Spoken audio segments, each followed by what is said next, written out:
Muchos oyentes nos preguntan, ¿cuándo vamos a hablar sobre los niños con habilidades diferentes o niños neurotípicos y su ida al dentista?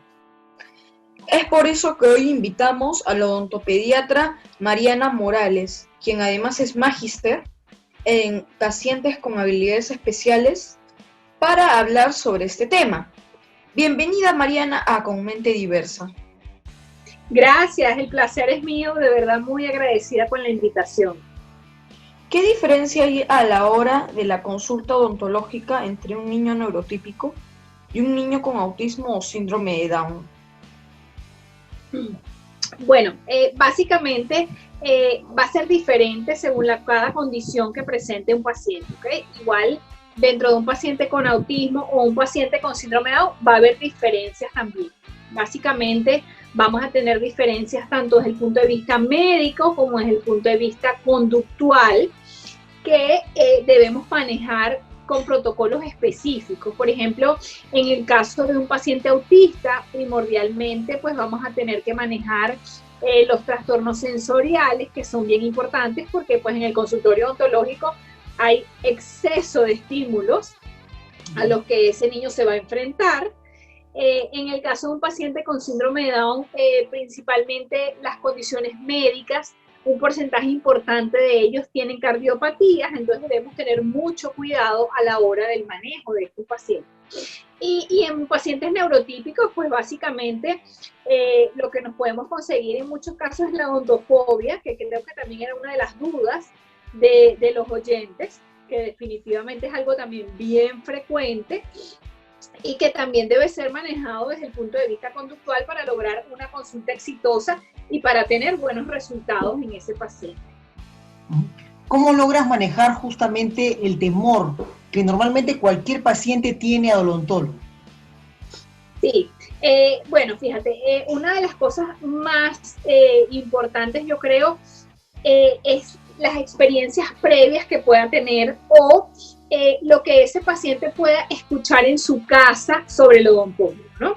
Hoy en día todavía, en el siglo en el que estamos, escuchamos muchas veces a los papás en la calle amenazando a los niños con te voy a llevar al médico, te van a inyectar, te voy a llevar al odontólogo, te van a apoyar, y esa serie de cosas que definitivamente debemos tener mucha precaución de hacer, ¿ok? Porque si yo lo amenazo que lo voy a llevar a que le saquen la sangre o a que el médico lo inyecte, que lo vacune, y luego le digo, vamos a ponerte una vacuna, definitivamente algo malo me va a pasar. Entonces, por supuesto, el niño va a tener aprehensión contra esa situación. Si también, por ejemplo, el niño escucha en la casa cuentos de que fuimos al dentista, los papás, nos fue muy mal, me dolió, sufrí, lloré, me inyectaron, todo ese tipo de experiencias negativas que nosotros podamos transmitirles, además van a ser aumentadas por la mente del niño, que generalmente al no conocer una experiencia tiende a hacer su propia historia en su cabecita al respecto. Entonces es fundamental eso, las experiencias que los padres le puedan brindar y la antesala o la anticipación que podamos darle a esa consulta. Por el contrario, hoy en día tenemos muchísimas aplicaciones en las tablets, en YouTube, programas, dibujos animados que nos anticipan cómo es esa visita o esa primera visita al odontopediatra y son maravillosas porque además son súper explícitas y nos muestran que en la mayoría de los casos esos dibujos animados o esos niños tenían miedo inicialmente y luego pues todo fluye bien durante la consulta, te muestran un poco cómo es el ambiente donde ese niño se va o con lo que ese niño se va a enfrentar, porque muchas veces el miedo a lo desconocido pues también definitivamente es lo que nos agranda esa sensación de temor en nuestra cabeza o en la cabeza de los niños. Entonces cuando ya nosotros sabemos a lo que nos vamos a enfrentar, definitivamente esa ansiedad va a disminuir. Creo que esa es la clave para llegar luego pues definitivamente a acudir con un especialista, porque no es lo mismo un odontólogo que atienda a niños que un odontopediatra, pues que está preparado específicamente para atender niños, para atender no solo las condiciones bucales de los niños, sino manejar la conducta de los niños, que creo que es aún mucho más importante. ¿Cómo es el manejo de un niño con habilidades diferentes en las consultas con el odontólogo? O en general, ¿no? O en general con neurotípicos o con habilidades diferentes que todo. Bueno, un poco como mencionábamos al principio, va a variar mucho, ¿no? Dependiendo la condición de cada paciente, nosotros debemos seguir protocolos específicos, porque como decíamos, no es lo mismo, por ejemplo, el manejo conductual de un paciente con autismo, que un paciente, por ejemplo, con síndrome de Down, que un paciente con odontofobia, que un paciente con parálisis cerebral. Cada uno va a tener condiciones médicas, psicológicas particulares que debemos conocer muy bien, y por eso es que es importante a veces cuando nos dicen, bueno, es que yo trabajo con niños especiales porque a mí me gusta, y el tema no es solamente que te guste, sino pues que hay que conocerlo, porque hay muchas cosas que a uno le gusta hacer, pero si uno no las sabe hacer y no las maneja, no puede hacerlas de manera eficiente y pone en riesgo, en este caso, pues al paciente, ¿no? En muchos casos, sobre todo, por ejemplo, en el autismo, y yo siempre lo comento, un mal manejo conductual puede hacer que ese paciente se traume y que luego adaptarlo a una próxima consulta odontológica sea mucho más difícil. Entonces, las primeras impresiones, como todo en la vida, son fundamentales. Si nosotros tenemos una buena impresión de esa primera consulta, o el niño tiene una buena impresión durante esa primera consulta y una buena experiencia, esto nos va a garantizar que nosotros vamos a tener éxito y que la salud bucal de ese paciente va a ser exitosa. Tú habías señalado hace un momento que tenía que haber un manejo especial, por ejemplo, para niños que tengan problemas sensoriales, ¿cierto? ¿Cuáles son, en tu experiencia, algunos otros problemas que has detectado en niños con autismo que deben ir al odontólogo? Sí, bueno, por lo menos los traumatismos suelen ser frecuentes porque están asociados a la hiperactividad. En muchos casos también muchos pacientes tienen convulsiones asociadas. Entonces, esas caídas recurrentes pueden hacer que tengan traumatismo, ¿no? Hábitos, por ejemplo, como el bruxismo, el rechinar de los dientes, también es muy frecuente en estos pacientes. Básicamente en el autismo, esas son los principales motivos de consulta, ¿okay? Y bueno, definitivamente que para los padres a veces se hace muy difícil la higiene en casa, justamente también por los trastornos sensoriales, y entonces esto pues va a dificultar que la salud bucal sea adecuada, ¿okay? Porque si tenemos una mala higiene, pues vamos a tener evidentemente consecuencias. Y bueno, ya que tocando el tema un poco del bruxismo, ¿a qué se debe que sea tan frecuente el bruxismo? Sí, fíjate, el bruxismo, este locutor es una maravilla, ¿verdad? Fíjate, normalmente el bruxismo se debe a la segregación de neurotransmisores, ¿ok? Normalmente está asociado a la dopamina.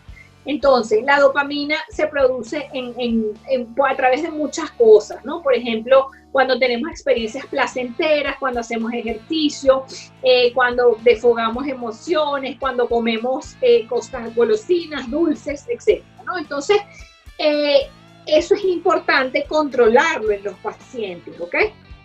Cuando tenemos un paciente con hiperactividad, nosotros vamos a segregar más dopamina, y esa dopamina pues se va a liberar durante la noche y nos va a generar el bruxismo.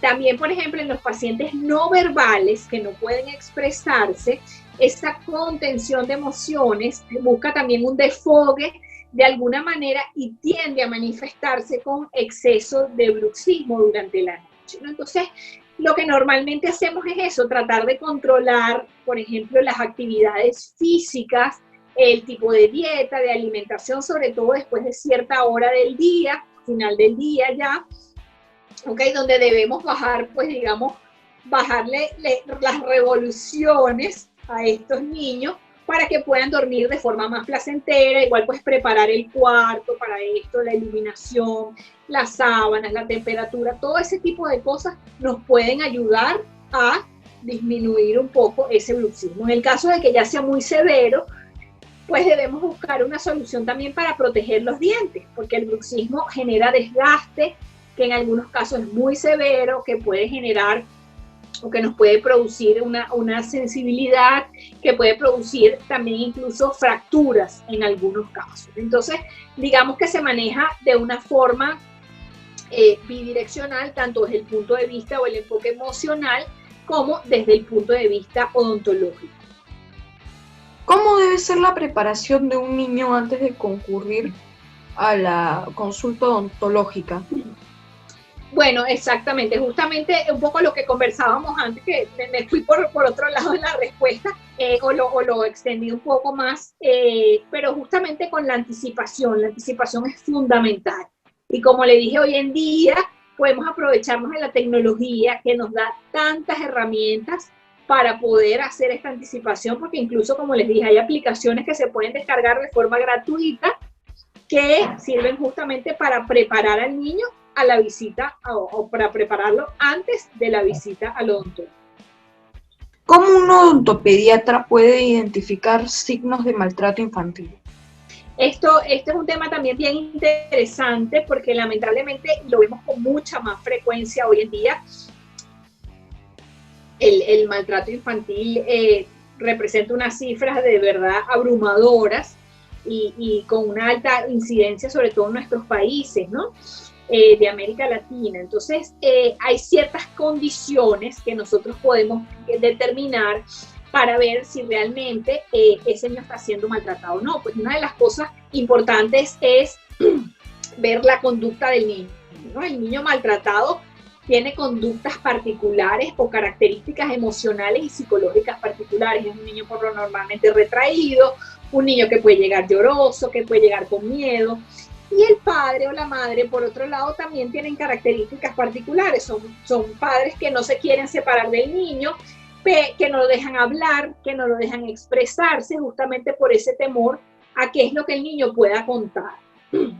Ahora, en relación a características específicas que podemos encontrar tanto en la cabeza como en el cuello, que son las zonas principales donde se van a ver afectaciones de maltrato infantil. Normalmente el 80% de las lesiones de maltrato están en cabeza y cuello, que es justamente el área de abordaje del odontopediatra.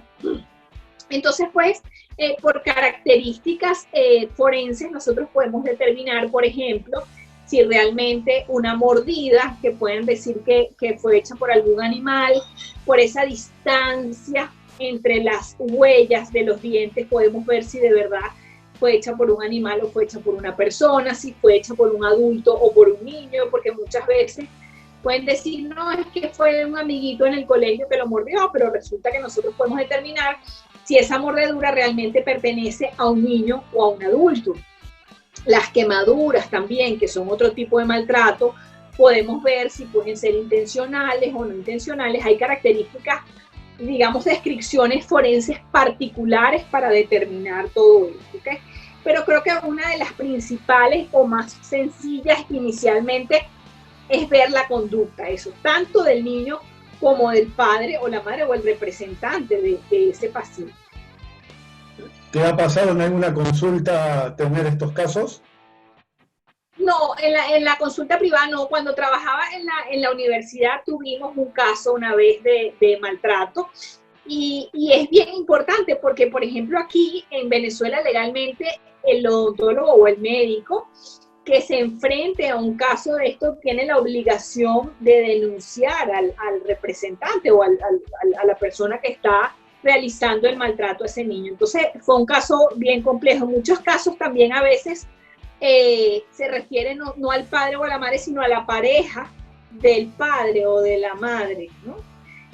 Digamos a la madrastra o al padrastro del niño. Entonces tenemos que estar muy, muy pendientes con ese tipo de cosas y en niños especiales o con habilidades especiales aún más, porque muchas veces pues son no verbales o preverbales y entonces no pueden expresarlo, aunque por lo general estos niños tienen mucho miedo siempre a hablar. Un niño maltratado es un niño que no expresa con facilidad ni a cualquiera porque es un niño que está bajo amenaza. Volviendo un poco al tema de los niños con habilidades diferentes, generalmente el abordaje terapéutico de un niño con habilidades diferentes incluye a distintos profesionales, pero muy pocas veces se considera la participación del odontopediatra, ¿no? ¿Crees tú que de repente sería muy importante que el odontopediatra forme parte de este grupo de profesionales que pueda participar en ese trabajo. Sí, bueno, yo no te puedo decir que no. Claro. Obviamente yo te tengo que decir que sí, pero si hacemos un análisis, realmente sí es importante, porque la salud bucal forma parte de la salud general de un paciente, de cualquier paciente. Y definitivamente en un paciente con habilidades especiales, y más, como decíamos anteriormente, probablemente en un paciente que no pueda hablar, que no pueda expresarse, que no pueda expresar cuando tiene un dolor, ¿verdad? O que está sometido a una mala higiene, pues porque probablemente es muy difícil cepillarlo, porque no colabora. Entonces, cuando ese paciente tiene un dolor, no puede expresarlo a los padres, ¿ok? Y ese dolor puede complicarse, puede formarse un absceso, puede darle fiebre al paciente, puede generarse una celulitis y puede complicar la salud general del mismo. Entonces, definitivamente yo pienso que la salud bucal debe formar parte definitivamente de la salud general de ese paciente, y más aún en un paciente con habilidades especiales. Y una pregunta, ¿qué recomendaciones les puedes dar a los padres de familia? Bueno, yo creo que lo más importante es el inicio de la higiene temprana. Nosotros debemos preparar a los padres para que puedan hacer la higiene en casa. ¿Que es fácil? No. Muchas veces no es fácil. Como lo decimos, pues porque el paciente no colabora, porque el paciente a lo mejor tiene movimientos involuntarios, o porque es agresivo, o porque tiene trastornos sensoriales, y cualquiera de estas circunstancias va a complicar el acceso de ese padre a poder cepillarlo. Otra cosa importante es, como tú decías anteriormente, hay tantas cosas y tantos especialistas a los que acudir, tantas terapias, tantas cosas que hacer, que muchas veces cuando llegan las 8 de la noche o las 9 de la noche y hay que cepillar al niño, ya todos en casa están agotados, y entonces decimos, bueno, será mañana, ¿okay? Y así van pasando los días y entonces se va complicando, y como decimos, a veces descuidamos la higiene y entonces tenemos consecuencias peores. Y ya muchas veces, sobre todo en niños, como dijimos anteriormente, que no hablan, cuando ya tiene la cara inflamada, cuando ya tiene un absceso, es que nos damos cuenta. Entonces, es importantísimo la higiene. Hay que sacar el tiempo, hay que sacar la paciencia, hay que buscar las alternativas y las herramientas para que ese paciente, dentro de su condición, pueda acceder a la higiene. ¿Okay? Un mínimo de 2 veces al día, mañana y noche. Como te digo, adaptarlo para cada condición, ya sea con música, ya sea con imitación, ya sea con un cepillo particular, con algún dibujo animado, colocando algún programa, algo que pueda hacer que ese niño se motive y permita realizar la higiene. Creo que eso es lo más importante. Si nosotros tenemos una buena higiene en casa, vamos a tener mayor seguridad de que ese paciente va a tener una salud bucal más óptima y menos riesgo de tener caries, de tener enfermedad periodontal y de tener que ser sometido a tratamientos más complejos. Bueno, una pregunta, ¿cómo eras tú cuando ibas al dentista? Cuando eras niña. Bueno, muérete que a mí, yo desde chiquita quería ser dentista, no sé por qué. No hay ningún dentista en mi familia, pero siempre me gustó. Y tenía una odontopediatra maravillosa también, ¿no? Entonces siempre me gustó ir al dentista, ¿no? Probablemente era un poco extraño, ¿no? Pero hoy en día a los niños les gusta ir al dentista porque ya no es como en aquella época nuestra de Cromañón, donde el dentista te sacaba el diente sin anestesia, donde era aquel señor malo, antipático y gruñón, sino hoy en día pues las cosas, como decimos, pues la tecnología ha avanzado, hay especialistas en el área que saben manejar la conducta del paciente, y esto hace pues que sea mucho más agradable. Y mientras más higiene, más prevención, también hay más campañas publicitarias en la mayoría de los países que hacen que uno tenga mejor salud bucal y por ende tenga que ser sometido a menos tratamientos agresivos. Entonces, si uno solo va a tratamientos de prevención, realmente no es algo adversivo como a lo que muchas veces estábamos acostumbrados antes. ¿Y cómo te pueden contactar? Bueno, me pueden contactar por Instagram. Les voy a decir mi dirección es @odontopacientesespeciales, Siempre trato de responder todos los mensajes, a veces se me van a otra bandeja y me confundo, pero siempre estoy pendiente de poder responderles, y de verdad es un honor poder responderles a todos. Siempre trato de hacer publicaciones alusivas a diferentes condiciones y dar tips a los padres, que creo que es lo más importante para que puedan manejar desde su casa, sobre todo esas primeras pasos, que es la prevención, que es la base de la salud.